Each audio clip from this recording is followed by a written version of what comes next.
Tonight on Y News. Satellite image reveals Chinese military presence near Hong Kong border as the country grips violent clashes between police and pro-democracy protesters. A lawmaker wants to look into uncollected taxes from POGO workers amounting to 40 billion pesos. The Presidential Anti-Corruption Commission reveals it is investigating two incumbent cabinet secretaries over corruption allegations. Senator Laila de Lima gets a 2-day furlough to visit her ailing mother in Bicol. And Manila Water consumers in 3 barangays in Quezon City to experience 3-day water interruption. Good evening. Chinese military vehicles have gathered in Shenzhen, a city in mainland China bordering Hong Kong, a warning sign from China in response to over 10 weeks of escalating protests in Hong Kong. Ferdy Petalio will tell us why. Images from satellite believed to be Chinese military vehicles parked in Shenzhen city near Hong Kong border on Monday. The images released by Maxar Technologies on Wednesday reports that the vehicles were in Shenzhen Bay Sports Center across the harbor in Hong Kong. US President Donald Trump said on Twitter overnight the Chinese government was moving troops to the border with Hong Kong and urged calm. But a Beijing-based military expert said the movements were part of a regular exercises and not cause for concern. Adam Nai, a researcher on Chinese foreign and security policy at the Australian National University, said on Twitter that the military display was a brazen warning to Hong Kong of Chinese combat readiness. Meanwhile, Hong Kong's airport resumed operations on Wednesday, rescheduling hundreds of flights that had been disrupted over the past 2 days as protesters clashed with riot police in a deepening crisis in the Chinese-controlled city. 10 weeks of increasingly violent clashes between police and pro-democracy protesters, angered by a perceived erosion of freedoms, have plunged the Asian financial hub into its worst crisis since it reverted from British to Chinese rule in 1997. Check-in counters reopened to queues of hundreds of weary travelers who had waited overnight for their flights. You know, I'm already 2 days late getting to where I gotta be. That's costing me money. There was no security at all, and the airport authority, I don't know what were they doing. 5 people were detained in the latest disturbances, police said, bringing the number of those arrested since the protest began in June to more than 600. Ferdy Petalio, UNTV News and Rescue, Hong Kong. The Philippine Consulate General in Hong Kong today advises Filipinos in the autonomous territory to keep safe and avoid areas where massive protests are set.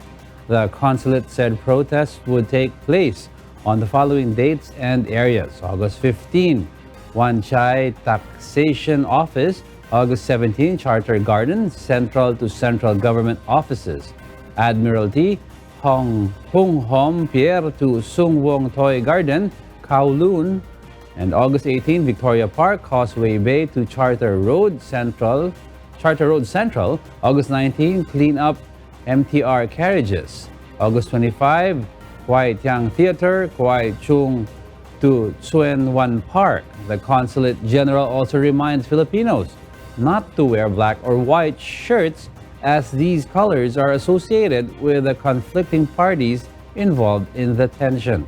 In case of emergency, Filipinos in Hong Kong may contact the consulate's hotline for assistance. A lawmaker wants to look into the influx of foreign offshore and gaming workers in the country, especially their uncollected taxes. Vice President Leni Robredo also expresses concern on the growing number of Chinese workers in the country. Arlene Delgado will tell us why. Many were surprised when the news about the hectares of land formerly owned by an island resort in Kawit, Cavite to be converted into a complex broke out. It is said to benefit foreign workers. It's been found out as a hub for Philippine offshore and gaming operators or POGOs that will house at least 20,000 Chinese workers. According to the Philippine Amusement and Gaming Corporation or PAGCOR, this is one of the self-contained hubs that will ensure the welfare of foreign workers in the Philippine offshore gaming operations or POGO industry. However, Senator Sherwin Gatchalian has expressed concern, especially on the uncollected taxes from foreign workers amounting to billions of pesos. The senator says up to 170,000 foreign nationals are now working in the POGO industry, but only 16,500 are registered with the Bureau of Internal Revenue. But what really is POGO and why is it making headlines nowadays? POGO is an online gaming scheme introduced by PAGCOR in 2016. It uses networks or software exclusive for authorized players who have online gaming accounts with licensed POGO firms. To date, there are 57 PAGCOR accredited POGOs in the country. However, PAGCOR rules allow only foreigners residing outside the country to play such POGO online games. Meanwhile, Vice President Leni Robredo has also aired her concern on the entry of Chinese workers in the country amid the issue on the growing number of illegal workers. This after the Chinese embassy urged the Philippines to go after POGO firms who illegally recruit Chinese workers in the Philippines. Robredo also questions the acceptance of Chinese workers in the POGO industry when any form of gambling is prohibited under the Chinese law. At tingin ko kailangan talagang balikan yung pulisiya, tingnan yung mga nandito, ano ginagawa nyo. Legal ba yung pag-stay nila ng matagal? The palace is vowed to run after illegal recruiters that hire Chinese nationals in POGO firms. Harleen Delgado, UNTV News and Rescue, Philippines. The Presidential Anti-Corruption Commission or PACC investigates two of President Rodrigo Duterte's cabinet members and some 200 government officials and employees. Rosalie Cos explains why. The Presidential Anti-Corruption Commission or PACC has received complaints against two of the President's cabinet officials. Since February 2019, the Commission has been investigating the two cabinet members over corruption allegations. PACC Commissioner Greco Bellica says the two cabinet secretaries are aware they are being investigated. The chief executive is also aware of this. However, the commissioner refuses to reveal the names of the two cabinet members in public. Ang investigation kasi doesn't mean they're already guilty. So it's unfair to mention them and make them appear na corrupt. The PACC investigation is nearing the completion. Once the result is submitted to the Office of the President, it is up to the Chief Executive to decide on the matter. Meanwhile, the PACC hopes more cabinet members will subject themselves voluntarily for the lifestyle check. Transportation Secretary Arthur Tugade, as well as Mindanao Development Authority Chief and former Agriculture Secretary Emmanuel Piñol have already submitted themselves to lifestyle check and have cleared themselves from corruption allegations. Hopefully, meron pa hong mag-volunteer na iba that will be honorable on their part to do. Meanwhile, based on record, the PACC conducts investigation and lifestyle check on 200 officials and employees from various government agencies. In particular, are personnel from the Philippine Charity Sweepstakes Office or PCSO, Bureau of Customs, Bureau of Internal Revenue, Department of Public Works and Highways or DPWH, Department of Environment and Natural Resources or DNR, and the Department of Transportation. The PACC says their investigation against the PCSO officials on alleged corruption activities in small town lottery or STL and other gaming activities may take 2 to 3 months before completion. Rosalie Cos, UNTV News and Rescue, Malacanang. Opposition Senator Laila de Lima is given 2 days to visit her ailing mother in Bicol.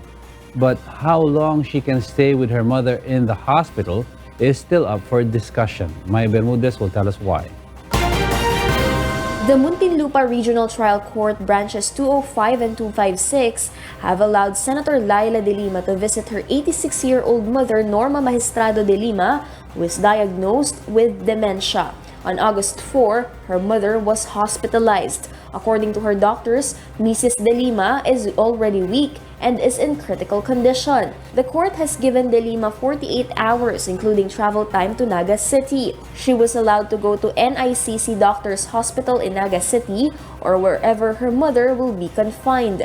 The court rules that De Lima may travel today until tomorrow and must get back to detention by Friday, August 16. But one of the conditions for her temporary liberty is for her to stay at the hospital for only 8 hours, something her lawyers are now clarifying. Nakalagay sa order ng court, 48 hours. Pero ang interpretasyon ng PNP, 8 hours lang ang pwedeng dalaw.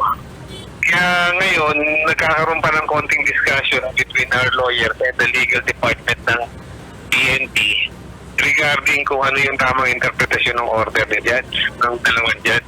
Side trips, media coverage, and interviews in the duration of the visit is not allowed. The PNP must also submit an itinerary to the prosecution and tighten security measures. De Lima must also shoulder her travel expenses, and a written report from the PNP must be executed. This is not the first time that the court granted De Lima's motion for furlough. The court has earlier given a nod on her attendance to her son's Thanksgiving party after taking oath as a new lawyer. Justice Secretary Menardo Guevara in the palace supports the detained lawmaker's plea due to humanitarian considerations. Mai Bermudez, UNTV News and Rescue, Manila. Around 20,000 Manila Water customers in Quezon City will experience water service interruptions until Friday morning. Joe Anano will tell us why. Due to the ongoing transfer of power supply in Manila Water's Luzon Water Treatment Facility, the water concessionaire will implement water service interruptions. This will happen at 8 p.m. today until 6 a.m. tomorrow, and again at 8 p.m. tomorrow until 6 a.m. on Friday. Angela Estrada, a resident of Barangay Holy Spirit, is among those who will experience no water supply for hours. Opo, nalalaman po sa Facebook kasi nakaano na doon na 13, 14, 15 walang tubig. So, ang ginagawa namin, nag-iimbak na kami para in case mawala, may gagamit kami. Meanwhile, Bayad Muna and Laban Consumer call on Maynilad and Manila Water to suspend the collection of environment charge from their customers. Environment charge is used to construct sewerage system. Last week, the Supreme Court imposed 1.8 billion pesos penalty on the two water concessionaires and the Metropolitan Waterworks and Sewerage System or MWSS over violation of the Clean Water Act. According to Bayan Muna and Laban Consumer, the collection of environment charge should be suspended and the previous collection for this should be refunded to customer since the two water concessionaires failed to construct a sewage line and sewage treatment plants connected to households and establishments. In a message, the MWSS says they are yet to receive a formal request from these groups about the matter, so they prefer not to comment yet. Joanano, UNTV News and Rescue, Quezon City. After President Rodrigo Duterte signed the Murang Kuryente Act into law, consumers expect lower power bills. Rosalie Cos tells us why. With the new law, each family can save around 172 pesos for every 200 kilowatt-hour consumed every month. Senator Sherwin Gatchalian says this is after the Murang Kuryente Act or Republic Act No. 11371 was signed into law by President Rodrigo Duterte on August 8, 2019. Based on the law, consumers will not have to pay for the universal charge for stranded debts or UCSD and stranded contract cost or UCSCC. Currently, every household shoulders the debts of the National Power Commission or NAPOHOR Incorporated in their monthly electric bill. Instead, the production proceeds of the Malampayan Natural Gas Project in Palawan, earned by the government amounting to 208 billion pesos, will be utilized to pay for the said debts. Rosita's 7-member family pays less than 6,000 pesos for their monthly electric supply. She feels elated after hearing the news, possibly less expenses in the coming months. Eh di magandang balita, magandang para medyo makabawas ng konting bayaran. The law is expected to take effect after the approval of its implementing rules and regulations or IRR 90 days after it was signed. Rosa Licoz, UNTV News and Rescue, Malacanang. Welcome back to Y News. We pick up to where Angelo Castro III left off. I'm Alex Baltazar, and here are the headlines. A senator fears the collapse of the Philippine Health Insurance Corporation, or PhilHealth, amid the reports of net loss and fraud. Dr. Jose P. Rizal Memorial District Hospital explains why they chose to use an improvised oxygen hood for babies with respiratory problems. 4 former rebels testify before senators on the recruitment activities of leftist groups for membership into the New People's Army. House panel approves bill to lower corporate income tax in the Philippines. And Butuan City on-ground auditionees crafted songs after love experiences and breakups. Good evening. The Senate Blue Ribbon Committee started its investigation on the alleged anomalies hounding in the Philippine Health Insurance Corporation, or PhilHealth. The officials of PhilHealth and Health Secretary Francisco Duque faced the Senate hearing. Meanwhile, a lawmaker fears the collapse of PhilHealth after the reported net operating loss and fraud in the agency. Nel Maribuhok will tell us why. Senator Franklin Drilon is worried over the financial viability of Philippine Health Insurance Corporation, or PhilHealth, particularly in their capacity to pay their obligations and benefits to members for the next 10 years. This is after the Commission on Audit reported the billions of pesos net operating loss of the agency every year, but PhilHealth explained their side of the issue. Those are the years that we increased the benefits without the increase in premium surge. I do not know how we can sustain this in the next 10 years if you keep on incurring a net operating loss. At the end of the day, you might see a collapsing PhilHealth. The fear of some senators is supplemented by the expose of anomaly and corruptions in PhilHealth. These include the alleged overpayment and ghost dialysis patients. Former Health Secretary and Iloilo Representative Janet Garin recommends to just remove the case rate payment scheme and the privatization of some obligations of the state insurance. Scrap the case rates. Third, push through with the individual membership on a smaller premium para mawala po yung mga ghost members. Meanwhile, Health Secretary Francisco Duque III maintains his position that he has no conflict of interest with PhilHealth. This after a reported establishment owned by Duque family was rented by one of the PhilHealth regional office. Sabi ninyo, sige hanggang December 2019 na lamang. So yung po ba'y admission na meron talagang conflict of interest? With all due respect, hindi po. Kasi ito po ay business decision. Bakit po pina-terminate niya? Pina-terminate na namin. It's a business decision.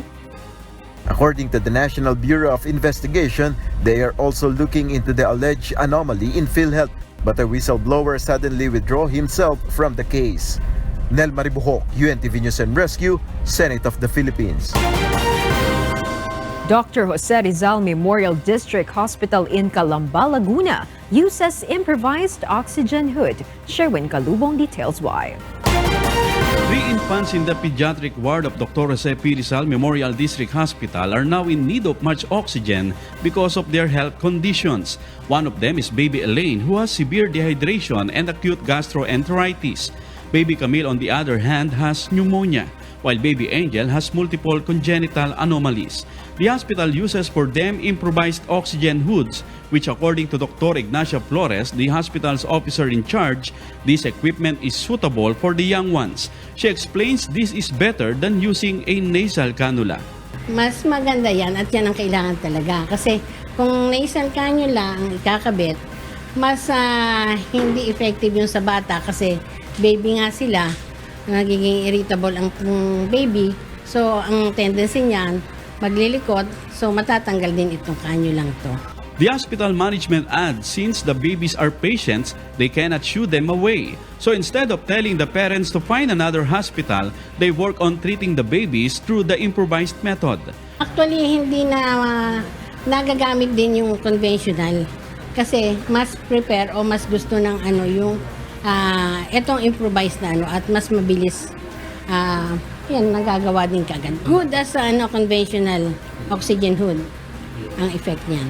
So nating to worry. Improvised oxygen hood is made from a plastic container and mineral water. It has an oxygen hose on top and masking tape beneath to prevent the babies from getting wounded. The Laguna Provincial Government says there's been a shortage in oxygen hood because of the increasing number of dengue patients. Yung oxygen hood kasi ay kung bakit nagkaubusan because of the outbreak. Ngayon lang nangyari sa atin to sa probinsya. The parents of the 3 babies approved the improvised oxygen hood, though the equipment has earned criticisms on social media. Nakatulong naman po kasi hanggang ngayon ay buhay pa rin po yung anak. Kasi pag halimbawa po nangingitim na po si baby, itataas lang po to, parang paanuhan to para lumakas yung nawawala na rin yung pangingiting niya. Tulong na rin to sa amin, itong ginawa ng baby. Kasi po namin dito na ilagyan agad siya ng ganito, hindi siya makahinga, kaya agad siya nilagyan ng oxygen. Jose P. Rizal Memorial District Hospital is where poor Calamba residents turn to for medical attention, and even those from San Pedro and Baet towns in Laguna. Sherwin Kulubong, UNTV News and Rescue, Laguna. Boracay authorities closed a portion of Boracay Island today. This after an incident when a foreign tourist buried her child's diaper in the sand went viral. According to Nati Bernardino, General Manager of the Boracay Interagency Rehabilitation Management Group, a 100-meter portion of the White Beach in Station 1 has been closed for cleanup activity. The area will be closed for 48 hours or until water quality test results show that the area is safe for swimming. Former rebel group members testified before Senate today how they were recruited by a leftist group. They say that rebel groups target young individuals who have existing conflict with their families. Mon Hokson details why. Former rebels presented themselves in a Senate hearing today on the recruitment of some leftist groups up to the point of joining the New People's Army or NPA. Agnes Riano shared she became a recruiter for the League of Filipino Students in 1983 when she was 13 years old. She just realized back then she had firearms in her arms and was an NPA member. Nancy Gologin, on the other hand, used to be varsity player turned activist. She admitted to being brainwashed by a legal front until she became a member of the rebel group. Kinausap ako ng mga leader po namin na ganito, na walang silbi yung pagsasalita mo dyan kung hindi ka hawak ng harmas. Itong lahat ng mga bata ngayon na na-recruit sa LFS, sa Anak Bayan, sa Kabataan, Party List, sila hindi na niniwala sa Diyos? Yes po. Big Bang Theory po ang pinapaniwalaan po nila po. Gologin adds the rebels target youth with existing conflicts with their parents and families. Despite invitation to the hearing, Kabataan Party List Representative Sara Elago was a no-show. Instead, one of Anak Bayan's recruits faced the media. Alicia Lucena admits before deciding to become an activist, she had conflict with her family, which until now exists. She has been running away from their home for several times. She has not returned to her family since. Her parents brought her to Camp Aguinaldo and Camp Bagong Diwa to speak with former NPA members who tried to convince her to surrender to the government. Despite her parents' appeal to come home, she said she has no plans to do so. Deeply rooted na po kasi ito sa family problem. Mon Hokson, UNTV News and Rescue. The revival of the repealed anti-subversion law where communism is a crime is already impossible. An expert says punishing people based on their political beliefs is unconstitutional. Mai Bermudez will tell us why. It was in 1992 when the anti-subversion law was repealed. Under it, being a member of the Communist Party of the Philippines or CPP is considered a crime. It was a move of former President Fidel Ramos to prove the government's sincerity towards communist insurgents and pave way for peace talks. Originally, the law sanctioned anyone linked and tagged as members of the CPP and similar organizations. But for a constitutional law expert, resurrecting the law is impossible now. It can't be done even if you wanted to, even if Congress want to, because it's very explicit in the Constitution, in the Bill of Rights, that no person shall be prosecuted, punished, gone after for his political beliefs. Now, if you become a member of the Communist Party and you take up arms, and you're proven to take up arms, right, then you're committing rebellion. Even Senator Panfilo Lacson disagrees with its resurrection. It encroaches on the fundamental right to peaceful assembly, to protest, di ba? Andun yun eh. So, I don't think I will support that. Lavinia believes a person should not be punished based on his beliefs. In a democracy, you do not punish people for their beliefs. You punish them for their actions. Mai Bermudez, UNTV News and Rescue, Manila.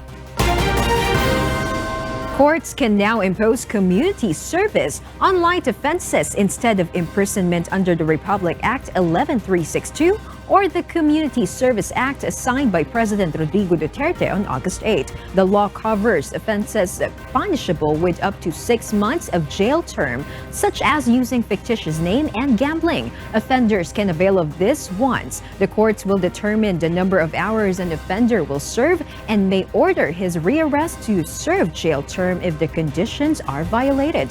The law aims to decongest jails in the country. The on-ground editions of Wishcovery Season 3 Mindanao Leg in Butuan City concluded yesterday. The last day auditionees performed songs of love and hurt. Mirasol Bugadil will tell us why.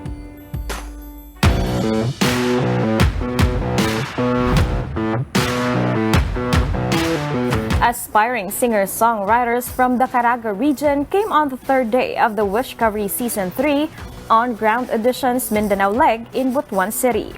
They are solo acts, bands, and vocal groups. They shared their inspirations in crafting the songs they performed on the Wish Bus. Giovanni Fuentes was able to write the song Sadihang after a friend broke up with his lover during their high school days. Sadihang nawala ka, ang akong luha na huro. Puro masakit ang nasa lyrics. Tapos wala yatang positivity doon. Puro lang dahil sa paghiwalay. Ramil Academia, who dearly loved his girlfriend, was really hurt when he was fooled by her. After moving on from his experience, he was able to compose Labis. Hanggang kailan ko pa mahahagan. Masakit sa akin kasi mahal na mahal ko yun. Pero dahil sa pagmamahal, kailangan ko rin kumbaga pag-iisipan kung tama na ba ito o hindi. While Ally Band's vocalist was able to write Oo Na, Tanga Na after a friend gave her hope they could be together. She was hurt, but she used the pain in songwriting. Nasaktan na ako pero mahal ko pa rin siya. Different experiences, different songs from local artists, but every one of them have eyes on one goal, to be wish-covered and be the Wishcovery Originals Grand Winner. Not only wishers from Butuan City, but also the Sangguniang Kabataan Federation in the city gave their support to Wish 107.5's Wishcovery Season 3. We're very thankful. First, it's because we were given the opportunity to showcase the Butuanon talents. Second is that we're able to experience the Wish Discovery fever, di ba? The next stop of the Wish Bus is in Davao City, August 19 to 21, for more on-ground auditions. For details, just visit Wish 107.5's website and social media pages. Mirasol Abugadil, UNTV, News and Rescue. And to complete the most significant news for this day, Y News continues. Here are the top stories. The Department of Labor and Employment will submit a strengthened security of tenure bill after President Rodrigo Duterte vetoed its first version. Under the strengthened version, endo is prohibited for sales lady and salesmen who are directly hired by retail businesses and huge establishments. Aiko Miguel explains why. The Department of Labor and Employment will present to the government a clearer and strengthened version of the anti-endo or security of tenure bill before August ends. According to Labor Secretary Silvestre Bello III, it is stated in the new version that there are only detailed jobs that can be outsourced for a clearer scope of the prohibition of contractualization. Under the bill, there are 4 types of employees. These are regular, probational, seasonal, and project-based. Seasonal and project-based are the only ones that can be outsourced or can be considered as contractual workers. Seasonal employees are the workers who are usually employed during last quarter of the year. When the holiday season nears, they are needed for additional manpower and extended mall hours. Project-based employees work in construction firms with limited projects for a particular project and need thousands of workers. But business establishments and retail businesses that hire sales lady and salesmen as outsourced, contractualization is prohibited. Instead, they should be directly hired as regular employees.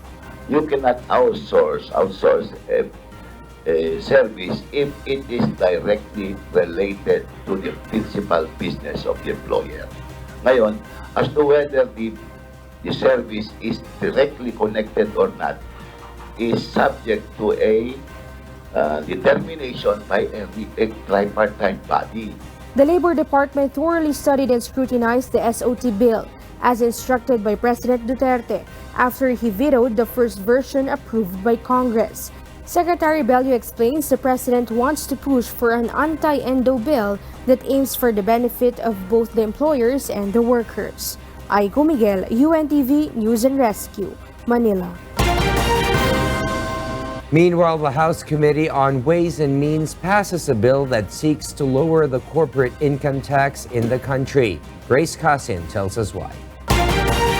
House Bill number 313, commonly known as Trabajo Bill, has been passed in the House Committee on Ways and Means. The committee adopted the version of the bill passed in the third reading under the 17th Congress. The vote was 27-2. Presently, the corporate income tax rate of both resident and non-resident companies is 30%, except from certain items of passive income, which may be taxable at a different rate. Under the bill, the percentage will be lowered to 20% from 2019 to 2029. According to the Department of Finance, the measure is seen to attract more businessmen to invest in the country. And by doing so, we create 1.4 million jobs over the next 10 years. Under the bill, not all companies are entitled to tax incentives because this will be a performance-based. The Finance Department says the government lost 441 billion pesos in 2017 through unnecessary incentives, which the government should have used the fund in constructing school buildings and hospitals instead. When we compare firms receiving incentives with firms not receiving incentives, we do not find a significant difference in the outcome. Therefore, the firms not receiving incentives are able to export, create jobs, raise productivity, as well as the firms receiving incentives. All congressmen will be given a chance to scrutinize the provision of the bill in the plenary deliberation in the coming days. Grace Casin, UNTV News and Rescue, House of Representatives. More and more foreign envoys continue to pay courtesy visit to Manila Mayor Isko Moreno with the aim to support his initiatives to redevelop the nation's capital. April Senadoza explains why. Ambassadors from different countries have visited the Manila City Hall to pay courtesy visit to Manila Mayor Isko Moreno. These include officials from the United States, the United Kingdom, Japan, Panama, Saudi, Israel, Singapore, and Russia. This morning, European Ambassador Franz Jessen paid his first courtesy call to the local chief executive. The envoy vowed to support Mayor Isko's initiatives to redevelop the nation's capital. Moreno was also invited to visit Europe to see the country's best practices that can be implemented in Manila. The EU has been assisting in the rehabilitation of the Pasig River, adding this move must be consistent in order to succeed. I hope that the mayor will bring that back to Manila and make Manila into the best city to live in Asia. We're looking forward for any exchange of culture or any types of help with European countries, and we would like to extend also that you are always welcome to the city of Manila. After the EU ambassador's courtesy visit, New Zealand Ambassador David Strawn arrived in the Manila City Hall. The New Zealand envoy offered assistance concerning disaster management in Manila. He said he wants to invite the Manila Disaster Risk Reduction and Management Office for a short course on the matter, adding the expenses will be paid by the New Zealand government. So we have a lot in common in terms of achieving one of the goals that President Duterte talked about at the SONA of improving the ease of doing business. Jessen and Strawn is the 9th and 10th ambassadors to pay courtesy visit to Mayor Isko since July 1st. Ang swerte lang namin talagang bawat bansa na nagpupunta rito, represented by their ambassadors, are really offering assistance to the city of Manila. So we're just very happy. Tapos nagkakataon pa, ano pa siya, yung iba-ibang problema ang inaayos. April Senedoza, UNTV News and Rescue, Manila. And for the news abroad, here's Stephanie C. reporting live from Hong Kong. Stephanie, good evening. Good evening, William. Malaysian police found the unclothed body of an Irish teenager who went missing from a jungle resort in Malaysia 10 days ago, though it was not yet clear what caused her death. Nina Armilio will tell us why. A body found by police in Malaysia has been confirmed as that of missing teenage girl Nora Corin. The naked body of the 15-year-old was found at 1:57 p.m. on Tuesday in a hilly area of the jungle in Seremban, just 2 kilometers away from the Dusun Eco Resort where her family was staying. This is very highly traumatic situation. It's the loss of a daughter and child, and naturally the traumatic levels are very high. Malaysian authorities are expected to announce the post-mortem results to identify the cause of death. Locals following the news closely conveyed their condolences to the family and said they were curious to know what had happened to Nora.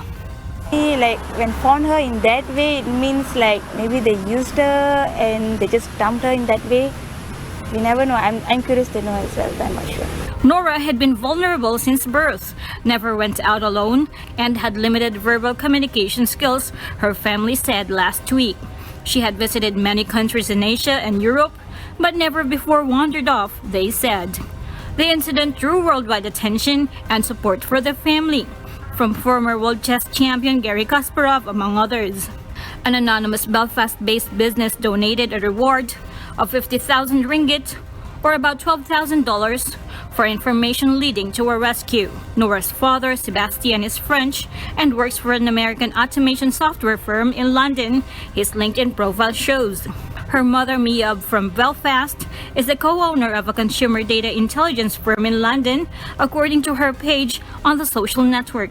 Irish Foreign Minister Simon Coveney said the Irish and French embassies in Malaysia were working together to help out the Corin family. In a statement, French Foreign Minister Jean-Yves Le Drian thanked Malaysian authorities and local population for the efforts made to find the body. He added the French authorities are ready to investigate the circumstances of Nora Ann's death. Nina Armilio, UNTV, News and Rescue.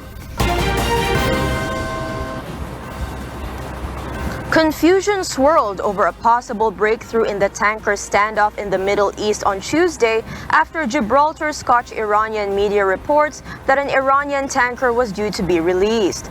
The Fars news agency said that Grace 1, seized by British Royal Marines off Gibraltar on suspicion that it was taking 2.1 million barrels of oil to Syria in breach of an EU arms embargo, was going to be released on Tuesday evening.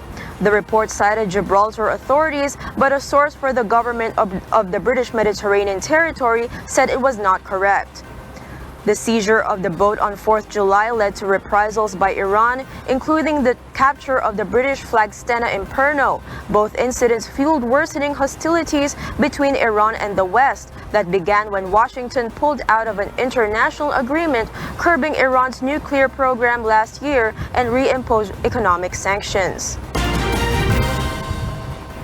The U.S. is delaying imposing tariffs on some imports from China until 15th December because of health, safety, national security, and other factors. The products include mobile phones, laptops, video game consoles, some toys, computer monitors, and certain footwear and clothing. The surprise news from the United States Trade Representative Office sparked a rally in share prices. Other items facing a 10% tariff will go ahead as planned on 1st September. U.S. President Donald Trump, speaking to reporters, said that the delay was in part to avoid hitting U.S. shoppers this holiday. We're doing this for Christmas season, just in case some of the tariffs would have an impact on U.S. customers, which so far they've had virtually none. The only impact has been that we've collected almost $60 billion from China, compliments of China.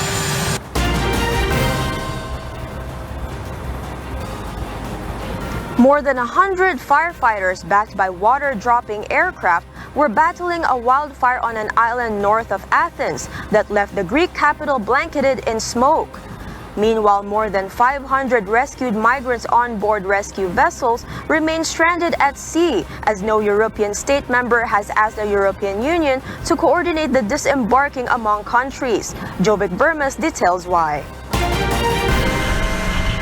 The United Nations Refugee Agency urgently appealed to European governments Tuesday to let 2 migrant rescue ships disembark more than 500 passengers who remain stranded at sea as countries bicker over who should take responsibility for them. The people rescued while attempting to cross the Mediterranean Sea from North Africa are on ships chartered by humanitarian aid groups, which the Italian government has banned from its territory. The archipelago nation of Malta has refused to let the ships into the country's ports. Hollywood star Richard Gere, who visited the open-armed ship in a show of support on Friday, called on the Italian government to stop demonizing people and instead help migrants. Italian Deputy Prime Minister Matteo Salvini has said Spain should accept the open arms migrants and has repeated his policy of closed ports. In Greece, firefighters battled a wildfire-raising tracts of pine forest on the Greek island of Evia on Tuesday night. A state of emergency has been declared on central Evia as more than 227 firemen, supported by 6 helicopters and 6 other aircraft, battled the blaze.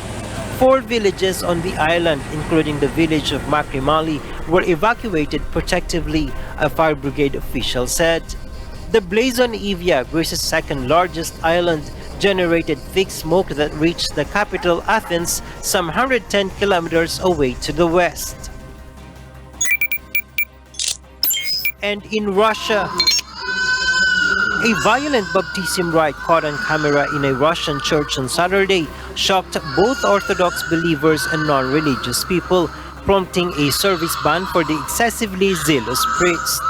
The footage shows a 1-year-old boy crying while the priest, named as 40, uses force to immerse him in a baptismal font and fended off attempts from a frantic mother trying to take the baby away from him.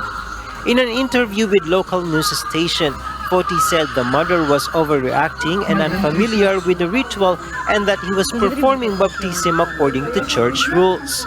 On Sunday, the Russian Orthodox Church, in its website, published an official apology followed by a statement that Foti had been banned from performing his duties for 1 year.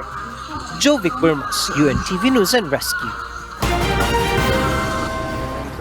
And those are the news from the other parts of the globe. Back to you, William. Thank you very much, Stephanie C., reporting live from Hong Kong.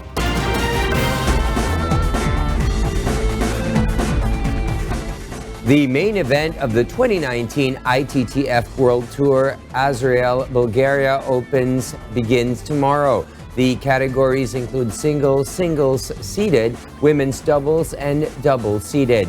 The theme of the event is an environmental-friendly approach to big sporting events. Instead of the typical plastic cups for water and coffee, the organizing committee will use 100% recyclable cardboard cups and aluminum bottles.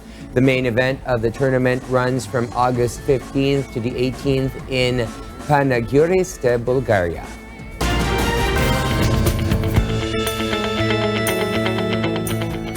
Scientists are a step closer to being able to cure the deadly Ebola hemorrhagic fever after 2 experimental drugs showed survival rates of as much as 90% in a clinical trial in Congo. Kath de Maraos explains why.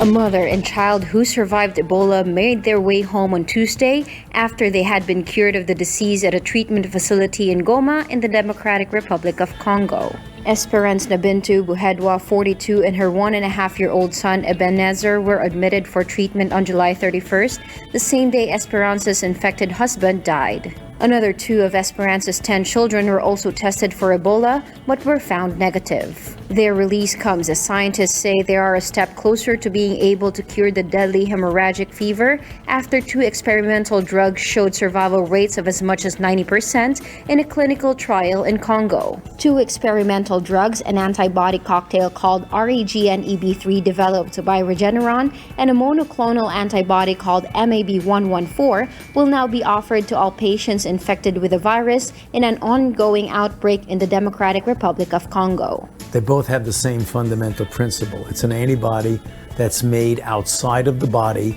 and then infused intravenously into the body.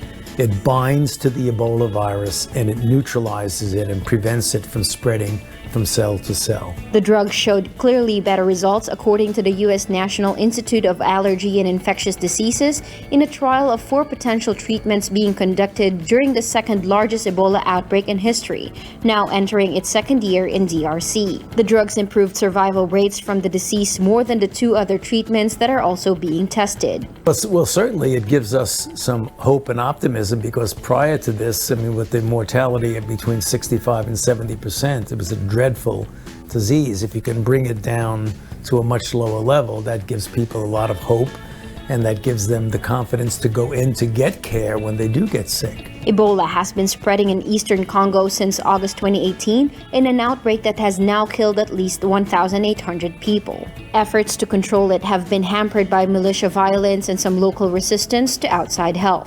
A vast Ebola outbreak in West Africa from 2013 to 2016 became the world's largest ever when it spread through Guinea, Liberia, and Sierra Leone and killed more than 11,300 people. The Congo treatment trial, which began in November last year, is being carried out by an international research group coordinated by the World Health Organization. Kat Dumaraos, UNTV News and Rescue. A Paris aquarium doesn't just entertain its visitors with various types of fish, but it also opens their minds that planting in an aquarium is not such a bad idea after all. Here's Jun Garin to tell us why.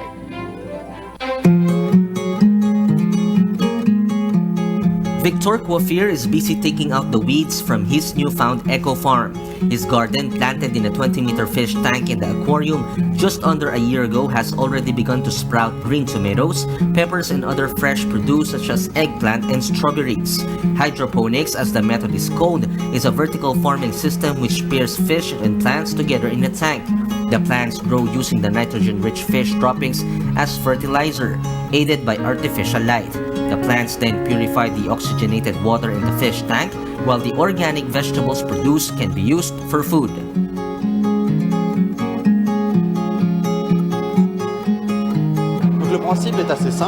So the principle is quite simple.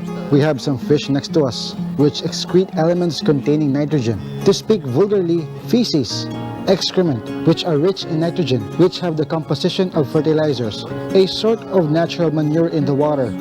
And in fact, this manure can nourish our plants.